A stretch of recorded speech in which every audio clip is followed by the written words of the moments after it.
In June 1815, on a muddy battlefield in Belgium, Napoleon Bonaparte faced the final test of his military genius. After escaping exile and rallying France behind him, he confronted the combined might of Britain, Prussia, and their allies. What followed was a brutal clash that would decide the fate of Europe. In this episode of history, in under 15 minutes, we break down the epic Battle of Waterloo, the moment when a fallen emperor rose once more and fell for the last time. The road back. The 100 Days.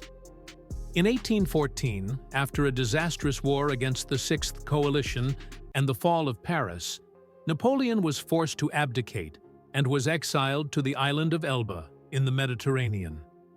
It seemed like the end, but less than a year later, the man who had ruled most of Europe escaped.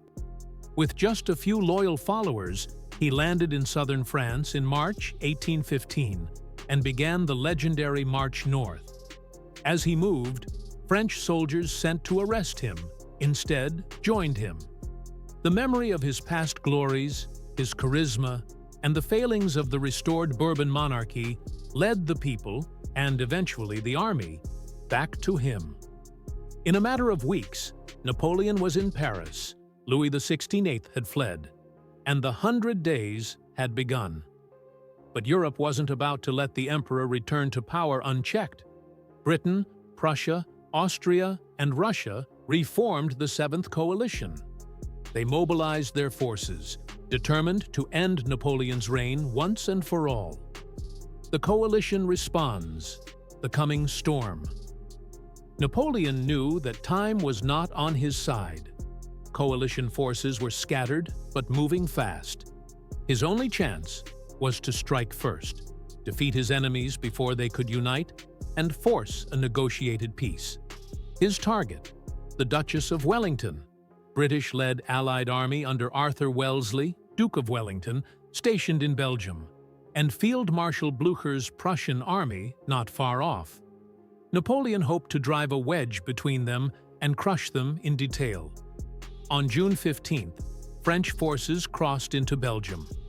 Napoleon struck first at the crossroads of Ligny, where he defeated the Prussians and forced them to retreat. Meanwhile, Marshal Ney engaged Wellington at Quatre Bras, but failed to defeat him. Although Napoleon had split the enemy forces, he had not destroyed them. Now, all eyes turned to a small village near Brussels, Waterloo. The battlefield. Waterloo, June 18, 1815. The battlefield at Waterloo was a sloping ridge south of Brussels. Wellington's army of about 68,000 men, composed of British, Dutch, Belgian, and German troops, took position on the high ground near Mont Saint-Jean. Napoleon, with roughly 73,000 troops, approached from the south. The battlefield was waterlogged from days of rain, slowing movement and disrupting tactics. To Napoleon's right was Marshal Ney, commanding the French left wing. To his far right, Marshal Grouchy was tasked with following the retreating Prussians, yet his role would soon become a critical failure. Napoleon, suffering from illness and fatigue, delayed the attack until midday on June 18th, hoping the ground would dry. But that delay would cost him dearly. The battle begins, assault and resistance. At around 11:30 a.m., Napoleon launched an assault on Hougoumont, a fortified farmhouse on Wellington's right. The battle raged there all day, drawing in thousands of French troops, but failing to break through. Hougoumont became a vortex, a blood-soaked stalemate that absorbed precious French strength. Shortly after, Napoleon ordered a massive infantry assault on the Allied center. Led by d'Erlon's corps, tens of thousands of men advanced across open ground, only to be met by withering musket and artillery fire. As they reached the ridge, Wellington's infantry rose from behind and delivered deadly volleys at point-blank range. The French were driven back in chaos. In response, Napoleon unleashed a series of cavalry charges under Marshal Ney. Wave after wave of French horsemen thundered up the hill, only to find Wellington's infantry in square formations, a near impenetrable defense against cavalry. The charges continued for hours, heroic but futile. Hundreds of riders and horses fell, achieving almost nothing. The turning point. The Prussians arrived throughout the day. Napoleon had one looming concern: the Prussians. Though defeated at Ligny, they had regrouped faster than expected. At around 4:30 p.m., the first Prussian units under General Bülow arrived on Napoleon's right flank, attacking the French-held village of Plancenoit. Napoleon diverted troops to hold off the Prussians, weakening his main assault. Fighting broke out in the streets of Plancenoit as French Young Guard units clashed with elite Prussian troops. It became a battle within a battle, sapping French reserves and forcing Napoleon into a desperate balancing act. Meanwhile, Grouchy, who was supposed to prevent the Prussians from joining the battle, was nowhere near. He had marched in the wrong direction, missing the opportunity to block Blücher's forces. By evening, the battlefield was a nightmare of smoke, mud, blood, and confusion. But Napoleon had one final card to play: the final gamble, the Imperial Guard. As the sun began to dip below the horizon on June 18, 1815, the fate of Europe balanced on a knife's edge. For hours, the battlefield at Waterloo had raged with relentless violence. Thousands lay dead. Fields once green had been churned into bloodied mud. And yet, neither side had broken. Desperate to shatter the stalemate, Napoleon turned to his last hope: his legendary Imperial Guard. The Guard was no ordinary unit. These were the most battle-hardened veterans of the Empire, men who had followed Napoleon across continents, through victory and defeat, from Austerlitz to Wagram. They were elite, revered by their comrades, feared by their enemies.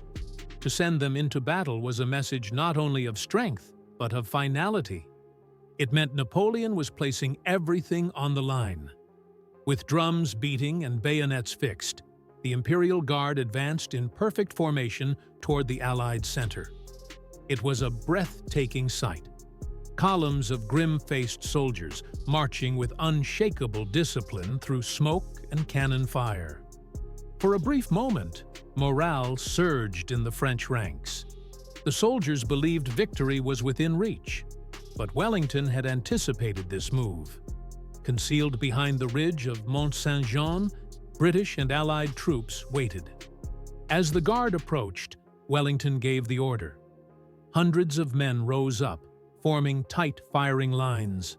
Still, they pressed forward, but the pressure was immense. British counterattacks from the flanks, reinforced by fresh troops and Prussian support arriving from the east, closed in around them. Encircled and overwhelmed, the unthinkable happened. The Guard began to falter. Then, break. Cries of "La Garde recule! The Guard is retreating!" swept through the French lines. What had once been an immovable wall was now in flight. Shock rippled through the army. If the Guard could retreat, anyone could. In that instant, panic overtook valor. The French line collapsed. What had been a battle became a disorderly rout. Napoleon's final gamble had failed, not just tactically, but symbolically. The fall of the Imperial Guard marked the end of an era. Collapse and flight. The moment the Imperial Guard fled, the French lines broke completely.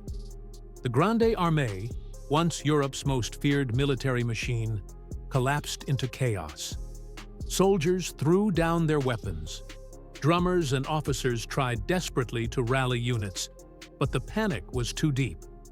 Men fled blindly into the night, some trampled, others cut down by enemy cavalry. The Prussians, under Blücher, had arrived in full force and pursued the retreating French without mercy. They hunted the fleeing soldiers through fields and forests, determined to ensure Napoleon would never rise again. Napoleon himself narrowly escaped capture. he left the battlefield in a small carriage under the cover of darkness, retreating toward France. Behind him lay nearly 50,000 dead and wounded, and the shattered dream of imperial glory. Aftermath: the end of Napoleon. Within days, the news of Waterloo reached Paris. Panic spread. The myth of Napoleon's invincibility had been shattered beyond repair. The Chamber of Deputies turned against him.